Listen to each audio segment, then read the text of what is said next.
Tahir Toğluqning Uyg'urlarda farzand tarbiyasi nomli kitobining davomi. Mikrofon oldida Nurjamol. 17-bob To'liqlama ta'lim tarbiya.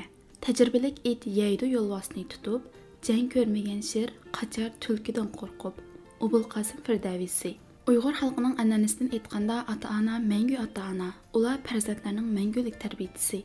Farzand bo'lsa ota-onaga mangu aqida qilg'uch o'rin turdi. Hozirgi ijod siyosatining ta'siri bilan chet ellarning turmush, oila va farzandlar bilan ota-onalarning munosabati to'g'risidagi o'ziga xos bo'lgan madaniyat an'analari har xil yo'llar bilan Uyg'ur jamiyatiga ta'sir qilishga boshladi. Bu xil ta'sir mundaq bir qancha taraflarda ifodalanadi. Oldi bilan chet ellarning farzand tarbiyasi haqidagi ilg'or tajribalari tunishtirilib, ota-onalar uchun bir qism yangi tajriba tunishtirildi.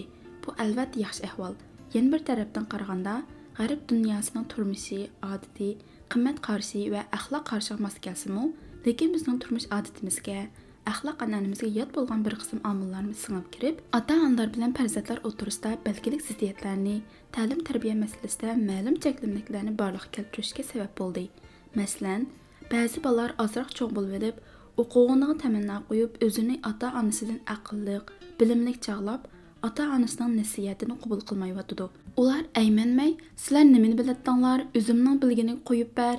Men degan oliy maktabni bitirgan, menga hamda tarbiyachi kerak emas, nasihatmi lozim emas deb keyingi to'liqlama tarbiyani qabul qilmaydigan ahvollar bor.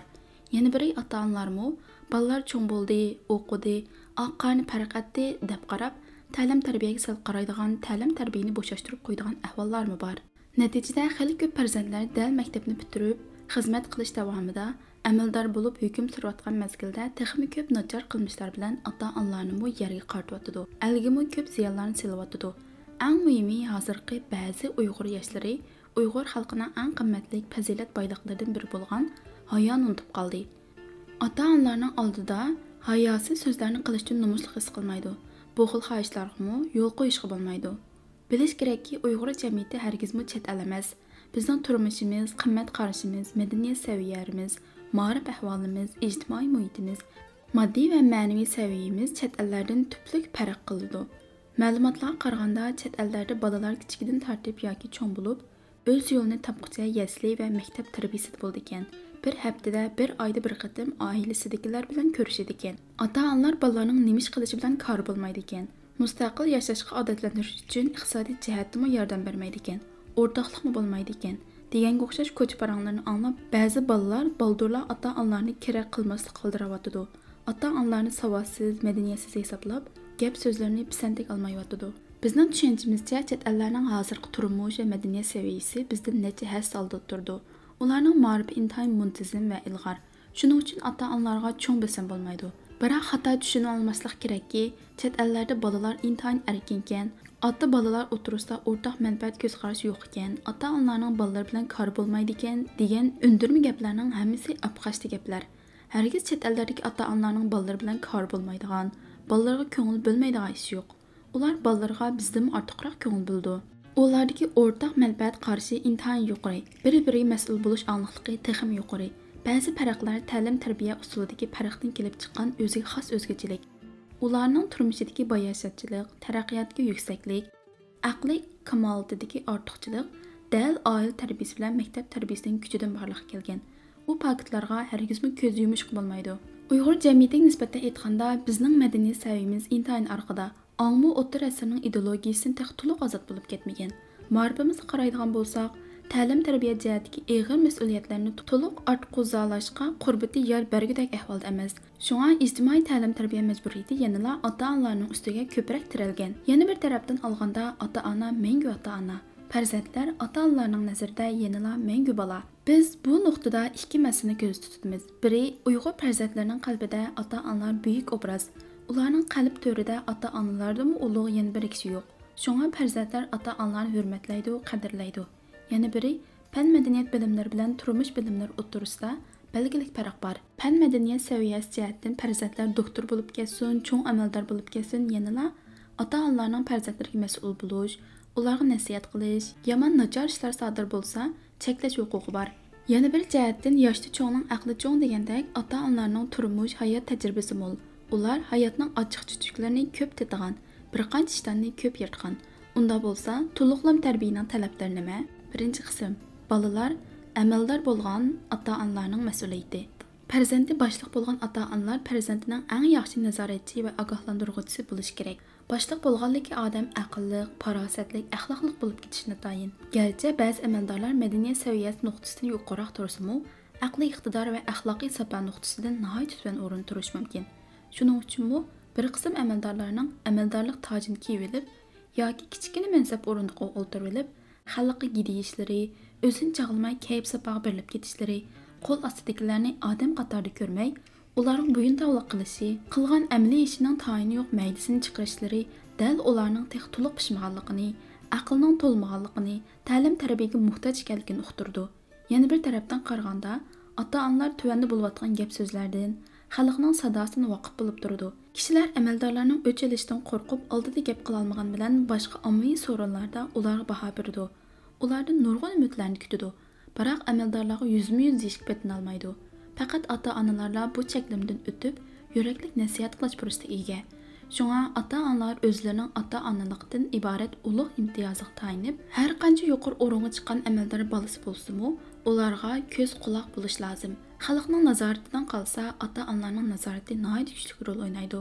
Shunga farzandlarning qanday ishlarni qilayotganligi, u xalq topshirgan vazifani to'g'ri ado qilyaptimi yo'q, adil, haqqoniy ishlayaptimi yo'q, xalq uningdan rozimi yoki norozimi surishtirib turish, ahvol yaxshi bo'lsa ilhom berish, agar yaxshi bo'lmagan gap, so'zlar quloqqa kirib qolsa, vaqtida ogohlantirib turish lozim. Nasihatdan namuna: "Balam, sen har qancha yuqori o'rinda bo'lsang-mu, eldan cho'ng bo'lolmaysan. O'zingni cho'ng chaqlama, xalqqa bo'yin tovliq qilma, xalqning chakriman deb hisoblag'in. Har doim xalqning g'amini yegin. Ularning baxtini o'zingning baxti deb qara. Boshliqlik degan sana boqiy emas.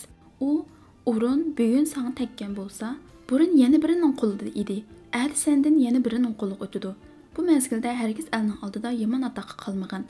Yaxshilik qilish bilan elning olqishiga erishgin. Boshlagan xalqni baxt yo'liga boshlaydi. Yaxshilikda jafo mushaqqatda bosh bo'ldi. Hargizmi men boshliq deb elning bo'yniga minib olma. Xalqning haqiqiy hurmatiga va e'tirof qilishiga erisha olsang, ondan yurakli xizmat qila olaysan. Yuqori o'ringa chiqdim deb elning nazaridan tuvan turib qolmaysan. Bilsang, el qalbi eng ulug' taxt. Amaldorlik degan sening shaxsiy mulking emas, u xalqning sen topshirgan omonati, xalqning sen bo'lgan ishonchisi, xalqning nurg'un umid rishtisi sana bog'langan. Ularning dardiga darmon bo'l. Ular uchun amaliy ish qilib berib suyundirgin. Har qachon haqqoniy, to'g'ri, adil yo'l tutqaysan. Mubodo haqqoniyatni yoqlayman deb, xalqning manfaatini qo'g'dayman deb, shu yo'lda qor niyatlarning tuhmatiga, fursatparastlarning hujumiga uchrab, amaldan yiqilsang-mu, elning quchog'iga tushsan. El qalbidagi o'rning yiqilmaydi. Sen amalni jon beqishdan qurol qilib olma. Xalq sana ishni huquqini tutqizgan ekan, xalqning ishonchisini yerda qo'yma. Xalqqa yuz kelolmagidek ishlar sodir bo'lib qolmasin. Agar xalqni qoqishtirib, o'ktamlik, zo'ravonlik qilib bir mezgil osmon ussang-mu, yanada yerga tushadigan vaqtdan bo'ldi. U chaqda o'zingga biror hamdam topolmaysan. Elning oldida yuzing qora bo'lganligi uchun ularning yuziga qaray olmaysan. Elmu seni qo'tir itchilik ko'rmaydi. Balam, seni eng paskach, qo'rqinchoq va beqindi qilib qo'ydigan ish tamaxurlik, qulluqi va nafsiyonatchilik bo'yin turqidir. Kaniyingdan ilinib qoldingmi, hargizmi yuraklik ishlay olmaysan. Sen birisidan par elib berishni bijirib bergan bo'lsang, sening qimmating, o'rning shu pulning qimmatigimi arzimagan bo'ldi. Vicdoning, g'ururing va amaldorligingni shu pulga sotgan bo'lsan. Sening ixtiyoring allaburun boshqalarning qo'liga o'tib ketadi. O'rnimni saqlab qolaman deb haq nohaq masalalarda sukut turib olma. Haq nohaq masalasi seni sinaydigan girtishi. Nafsingga berilib noto'g'ri yo'l tutib qolsang, o'zingning putqolini o'zing tushib qo'ygan bo'lasan. Yusuf Xasajib para pishqan oshni xamirga yondirdi. To'g'ri ishni xatoga ilib boradi degan ekan. Erkin ozoda yuraklik bo'laysang, pok amaldor bo'lgin. Qadimdan tortib hozirgacha xalqning boshliqlariga qo'ygan tuvanki o'lchamlarini o'zingga mizon qil. Birinchi, pok, adil, haqqoniyatchi bo'lgin. Ikkinchi, kang qo'rsoq, sehiy bo'l. Uchinchi, tiling bilan diling, digining bilan qilg'ining birdek bo'lsin. To'rtinchi, xalqparvar, el suyar bo'l. Beshinchi, ar-nomusliq, vijdonliq bo'l. Mijoz xulqingni yaxshi qil. G'azablik, adovatchi bo'lma. Yettinchi, turaqliq maydoning bo'lsin. Rostchil bo'l, yumloq tavuz bo'lma. Shamol qayoq uchirsa shu yoq uchma. Mazmut bo'l. 8. Kamtar, kichik piyil bo'lg'in. 9. Elga vafodor degan yaxshi nomni qo'lga keltir. 10. Har ishni qilsang aql bilan, farosat bilan qilgin. Buni 10 illatni vujudingdan pokiz supurgin. Birinchi, shaxsiyatchilik, manfaatparastlik qilma. Ikkinchi, tama qulluqiga o'zingni band qilma. Uchinchi, parxo'rlik tuzuqiga tushma. To'rtinchi, ochko'z, ko'zi kichik bo'lma. Beshinchi, tantaklik va aldangulik qilma. Oltinchi, qo'pol va zo'ravon bo'lma. Yettinchi, g'ofil, beparvo bo'lma. Sakkizinchi, havo havasga berilma. To'qqizinchi, takabbur, menmanchi bo'lma. 10. Yuqoridagilarga xushomad qilib, tuvandagilarni bosma. Yuqorqi taraflarga diqqat qila olsang, vatan xalq oldida yerga qarab qolmaysan. Elning umidini aqlagan bo'lasan. Danishmanlar, fazillar shundoq aytganki, bu jahondagi jonliqlarning hammasi bir xil tabiat va mijoz yaratilgan. Odam farzandlar bo'lsa, bir-biriga zid va xilof keladigan mijoz yaratilgan. Shu vajidan insonning ruhiy va jismoniy latofat bilan kasofat, nur bilan zulmat aralashgan bo'ldi. Olamda bor bo'lgan isillik va pastlikka o'xshash xususiyatlarmi inson qalbining qochishidan ma'lum o'rin olgan bo'ldi. Shuning uchunmi har kimda alohida bir xil mijoz paydo bo'lgan. Insonga farishtalar aqldan bahr bergan, shayton nafsdan has qo'shgan. Shunga har kim aql bilan bir ish qilsa, yuqori martaba va ulug' darajaga erishadi. Agar nafsning farmoniga bo'yin sunsa, hayvondan tuvan past o'ringa tushib, bu dunyo va oxiratda xaru zarliqqa qoladi. Kishilarning ko'pchiligi nafsning kayniga kirib, yomon xuluq va yarmas ishlarga qadam qo'ydi-da, herisman va hasad, zulm va riyo, g'ayvat va tuhmatga o'xshash ishlarni sodir qildi. O'g'lim, nafsiyatchilik qilib boshqalarning damiga tushib qolsang, ixtiyor tizgining boshqalarning qo'liga o'tib ketadi-da, u chaqda har qancha urinsangmi, bo'tilqig'imi, rahim shafqat qilishga qurbi yetmagan tugidak ahvolga tushib qolsan. Bir bo'tiliq onasi bilan birga uzun yo'l yurib, herib ichib mağdak madora qilmabdi. U onasiga yig'lab turib, "Hey mehribonim ana, birdan to'xtasangchi, men sal demimni elib olay. Madorim qolmadi. Sal harduqim chiqqandan keyin yana birga mangayli" degan ekan. Onasi, "Hey qarug'i ko'rmayaptamsan? Bu balaning arg'amchisi xalqning qo'lida tursa, men qanday qilay? Agar menda kichkina ixtiyor bo'lsa, o'zimni bu og'ir yukni yudishdan, seni yo'l yurishdan xalos qilgan bo'lardim" degan ekan. Balam, qo'l ostingdagilarga kang qursoq bo'l. Kimki qo'l ostidagilarga kang qursoq bo'lmasa, o'zidan ustunlarning jabrig'isiga uchraydi. Bilginga yomon oqibatga qolgan amaldorlardan o'z tirikchiligi bilan xotirjam yashagan puhroning kuni yaxshi. Qo'lingdan kelsa, yaxshilik yo'lini tutqin. Yaxshilik qilishga qurbon yetmasa, o'ktamlik bilan o'rinni egallab yotmay, qila oladiganlar bo'shitib berganing yaxshi. O'z nafsingni o'ylasang, sening qobiliyatli boshliq degil bo'lmaydi. Qobiliyatsiz kishi amaldor bo'lishga yaramaydi. Sen haqiqiy kuyimlik, xalqparvar, el-so'ya boshliq bo'lgan bo'lsang, kichkina nafsoniyating uchun minglagan, 10 minglagan oq ko'ngil kishilarning manfaatini qurbon qilma. Xalqning manfaatini sotma. Bo'lmasa, xalq oldida qora yuz bo'lib qolasan. Kimki kuch qudrati bor chog'da boshqalarga yaxshilik qilishni ravo ko'rmasa, yomon kunga qolganda xalqning kulga va masxarasiga qoldi. Ikkinchi qism, xalq va qonun har qanday huquqdan yuqori.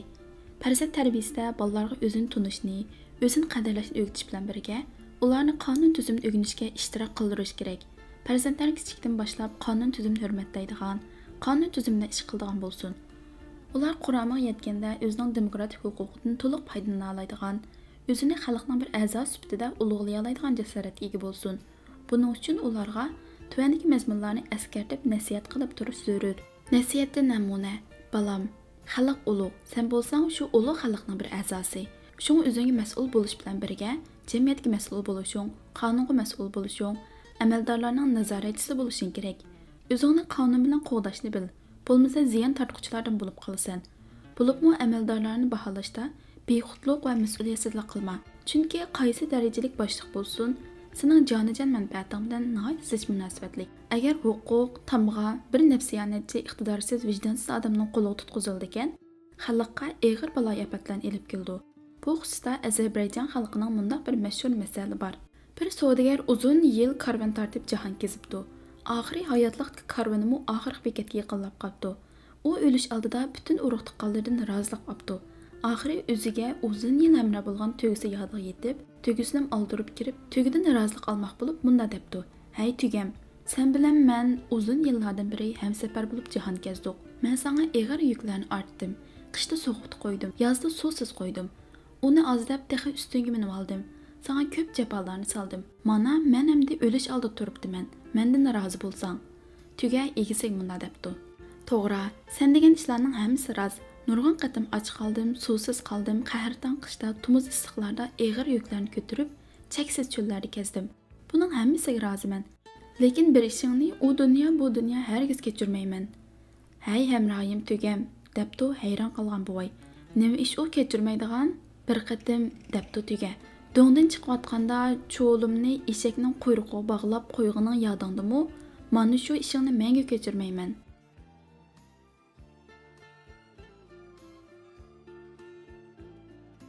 Balam, xalqning ishi bek ulug' va nozik ish.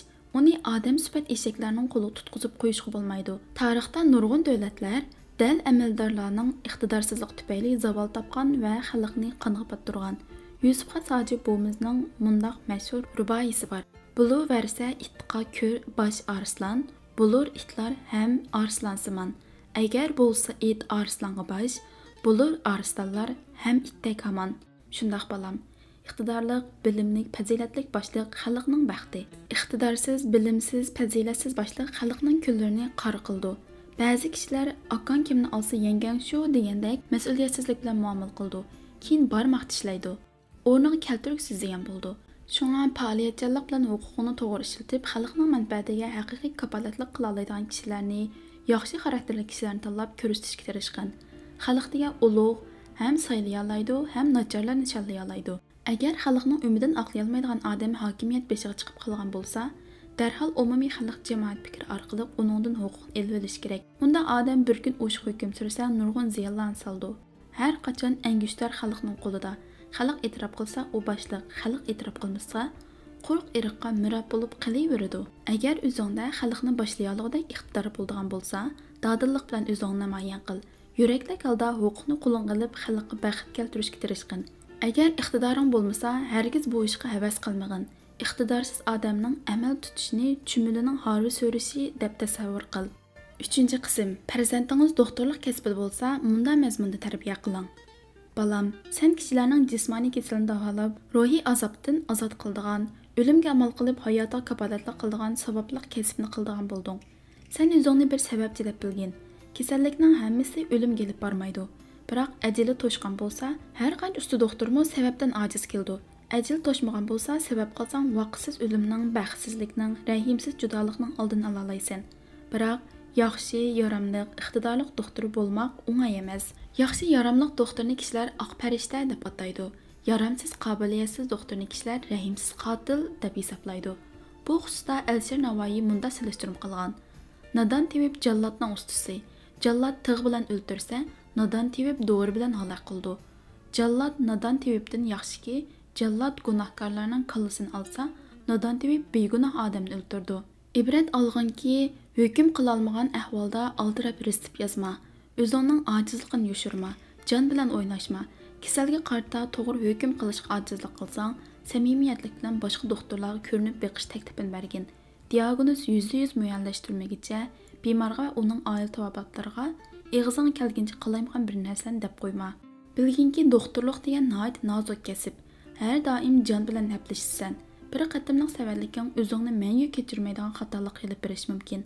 Shunga har qachon kasbiy iqtidoringni oshirishga tirishqin. Balam, doktor degan yaxshi qo'yliq, yaxshi mijozlik va xushxo'y bo'lish kerak. Kasal kishi degan to'limi nozik bo'ldi. Nihoyat ko'p andisha, tashvish, qo'rqish ularning ruhini ojizlashtirgan bo'ldi. Shunga sen ishni avval bemorning ruhini ko'tarishdan boshla. Ularga umid, ishonch ato qilgin. Ularning ruhiy besmini yengillatmasang, bergan dorilaring ularga shifo qilmay, balki zaharga aylandi. Ishonch, umid paydo qilib, ruhida jo'shqinlik uyg'otsang, bir siqim talqonni dori deb kap etkizsang, shifo bo'lish mumkin. Bu ko'p sinoqdan o'tgan ish balam. Shunga bemorlarga shafqatlik, mehribon, ochiq chiroy va illiq bo'lgan. Do'rang bir o'lish davolasa, fazilating yana bir o'lish davolaydi. Bemor sen bilan tunj uchrashganda, mehringdan suyunsa, uni 3dan 1 o'lish davolab bo'lgan bo'lsan. Senden qo'pollik, so'g'uqlik sodir bo'lib bemorning ko'ngli og'irgan bo'lsa, kasalni 3dan 1 o'lish eg'irlatgan bo'lsan. Agar bemor sen bilan bo'lgan tunji suhbatda ishonchga ega bo'la olsa, o'zida yangilik his qila olmasa, sen o'zingni doktor deb atamsami bo'ldi. Balam, doktor degan kasalni taniydi. Odamlarga farqli muomala qilmaydi. Sening oldinga hojatman bo'lib kelgan bemorlar boy bo'lsin, kambag'al bo'lsin, tuqqaning bo'lsin, yot bo'lsin, boshliq bo'lsin, puxra bo'lsin, hammasi o'xshashda dardman. Ularning hammasiga o'xshash muomalada bo'lgan. Herkes farqlı muomala qilma.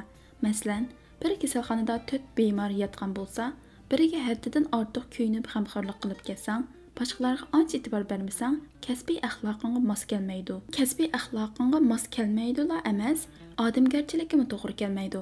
Shunga har qaysisidan yo'lida ahvol so'rab ko'nglini yasig'in.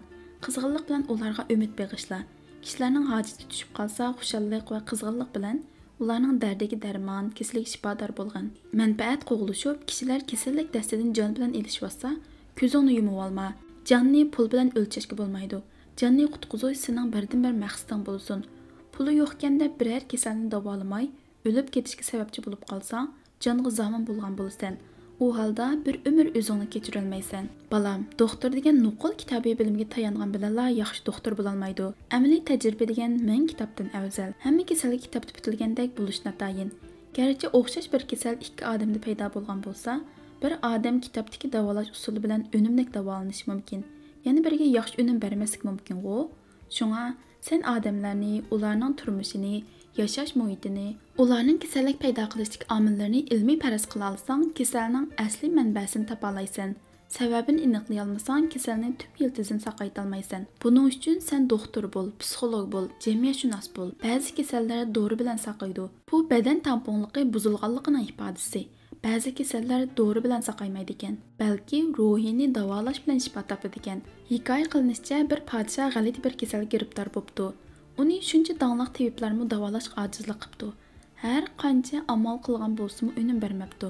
Balki shohning kasali borgan sir eg'irlashib mangibdi. Shu kunlarda shaharga bir tabib kelib qopdi. Uni o'rdoq taklif qilib shohga xabar beribdi. Shohmi rozilik bildiribdi. Tabib bir mazgil shohning turmushini kuzatgandan keyin munda debdi. Shohim, sizning kasallari ko'zlarda bo'lsa kerak. Yolg'on aytsan, debdi shoh tirikib. Ko'zim intayin normal. Dard degan ichimda, dilim hamisha qorong'u.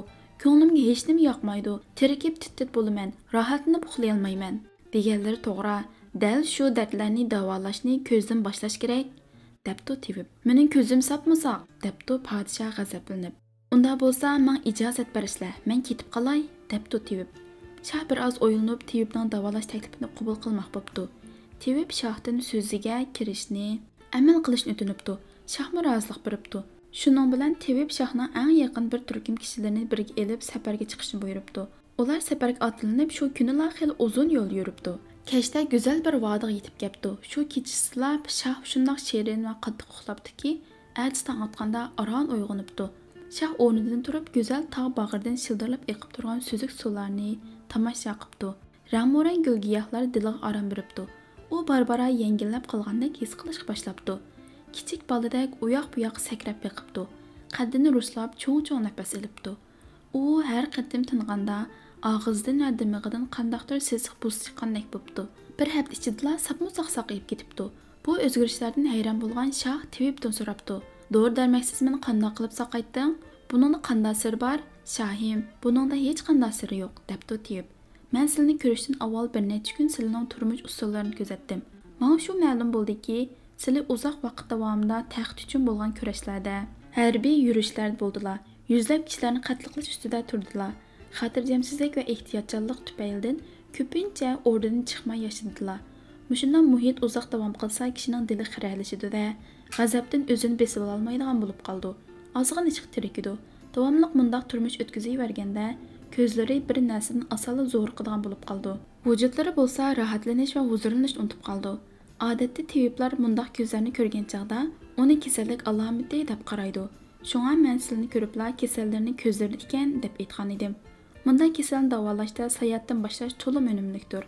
Tabiatning ajoyib go'zal manzaralari, xususan daryolar, tog'lar, oq cho'qqilar, bepoyon vodilar, rang-morang gullar, yop-yashil maysalar, egiz cho'qqilar ham yop-yashil qarg'aylar ko'zni quvvatlaydi, dilni ro'shanlashtiradi. Mana bular o'z navbatida ruhini ko'taradi. Atrofdagi shod-xuramlikni ko'rish va tomosha qilishni o'rgatadi. Natijada kishi o'zida ishonch va umid his qila oladi. Demakki, balam, hammalar kasalning kitobda xotirlangan retseptlar asosida davolayman deb qarasang, taraqqiy qila olmaysan. Ba'zi kasallar muhit almashtirish bilan, ba'zi kasallar sun'iy almashtirish bilan, ba'zi kasallar havoni almashtirish bilan, ba'zilar yemaklik odatini o'zgartirish bilan, ba'zilar darddan saqit bo'lish bilan shifo tepishi mumkin. Shunga balam, Kasalligimmi qara, eng muhimi odamga qarab kasal davolashni o'rgangan. Haqiqiy oq farishtadek burchingni ado qila olsang, ilm rozi bo'ldi, men sendan rozi bo'lman. Uyg'urlarda farzand tarbiyasi nomli kitobning 17-bobining oldingi yarim mazmuni o'qib tugatildi. Davomli huzurlarda bo'ldi.